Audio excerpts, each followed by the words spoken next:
Hello, my fellow sensitive, empath, highly sensitive person, Earth Angel, Human Angel, Starseed, God's chosen one person.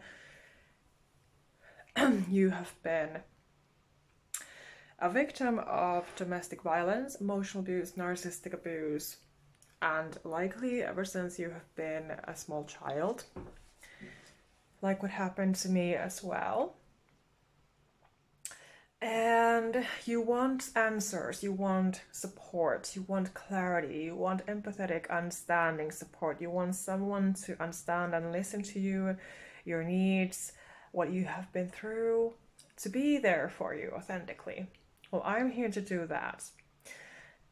And this topic that is coming to me today is the fact that your abusers are not thriving with their lives. Because you might have noticed this, the pattern that you might have been abused by many people, by your narcissistic parents, for example. Are they really happy? Are those people satisfied and happy for all that abuse that they put you through? Deep down, a narcissistic person will never be happy. They are very insecure. They are more afraid of you, actually, than you are of them. But the thing is that they will never show these things. They will never speak up and be vulnerable and honest with you and authentically apologize to you for what they did to you. And that makes a serious abuser. So the true answer is that they will never be happy. They will never be satisfied, despite of how many supplies they have or how many people they use and abuse and disrespect. It will never give them any true happiness. And of course, if it did, it would be a very sick, twisted kind of fake happiness still. I mean, come on. You don't become happy by disrespecting and abusing other people. To those sick people, it will give this momentarily satisfaction to have power and control, to bully and hurt someone. Yes, when we give them that energy, it's like this energy source, energy supply. But again, it's our job to unplug that supply, to not interact, to ignore. It's our job to be able to stay in our own lane, on our own track of life, our own lane, to become unbotherable. Because ultimately, you should have to and get to decide who has access to you and your life, your heart, your soul, your feelings, your emotions, who can talk to you and how. You have to be the CEO of your own life. And you have to have the power to get to decide if somebody gets to hurt you or not. That it's not their power anymore, because you have the inner peace, the inner empowerment and wisdom and strength within you that you are relying on. And it is very unfortunate, but from what I have experienced, because I have been so alone with these issues, and it has been painful. So when you are in that gutter of that emotional abuse, domestic violence, whatever you've been going through, when you are down in that gutter, who is coming to save you? Ultimately, you have to be there for yourself. You have to support yourself. Discover the tools to help yourself. Because it is very likely that no person will be there to understand you and save you. And this is very painful. It's been so painful that I cannot describe it, how painful it is to be in that state because of abusive people. And especially when you don't understand what is going on, you don't understand what that issue is and where it is coming from and why, and you're blaming yourself, and you become ill, you become depressed or physically ill. So it is very unfair, but it's a sign from your body, from your mind, that enough is enough, that the abuse has gone too far. And it's your job to listen to your body, to pay attention to the signs, again, when something is off. But anyway, I wanted to remind you that in case you're thinking about this topic and still blaming yourself for the abuse and wondering about things, rest assured that, karma is real and karma will get them. God will revenge for you. And ultimately, God and the universe love you so much that they will always be there for you when you just let them.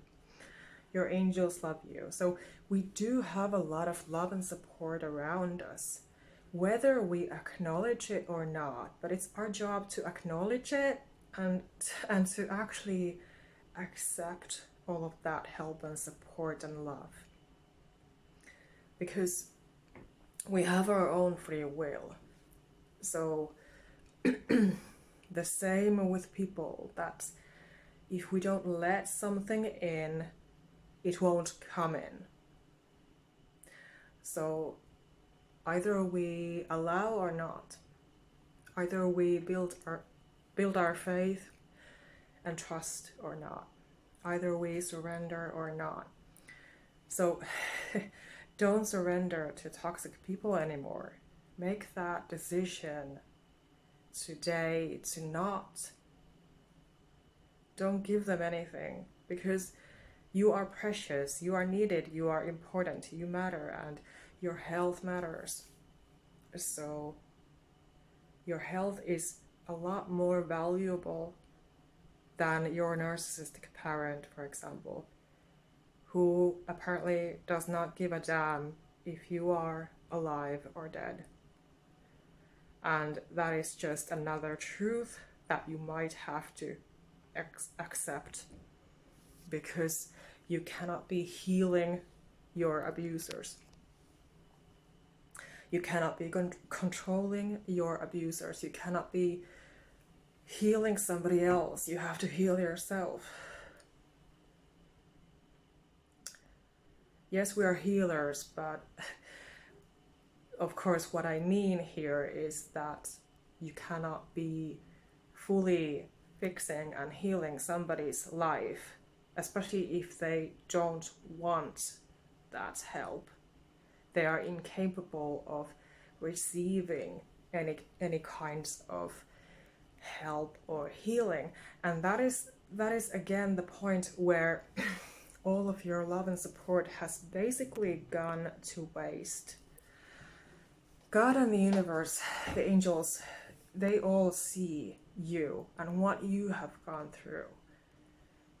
And that is why you just have to be letting go of all of the baggage and just remind yourself that it's not your fault what has happened, and that yes, they will never be happy. Hurting you does not make them happy.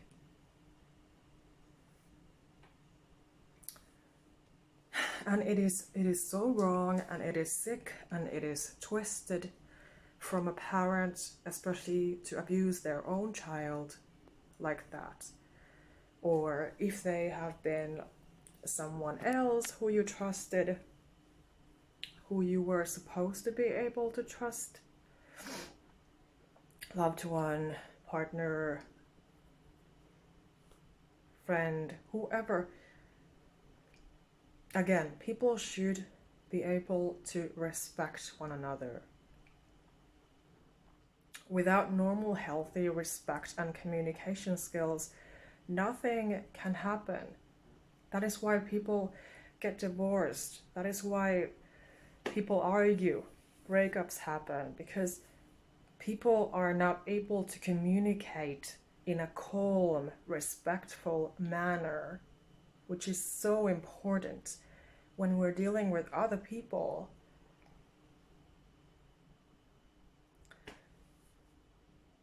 But anyway, so I hope that this helps you, serves you right now. If you need to hear this message, be proud of yourself for all that you've gone through. Especially if there was nobody for you. Of course, there can be cases that people actually help you and understand you and have been there for you. But what I've discovered, usually this is not the case. And so that is why there is this huge test of faith, and have to be basically fighting for your life and your sanity and your health, like I've been doing. But that is why I'm here to help.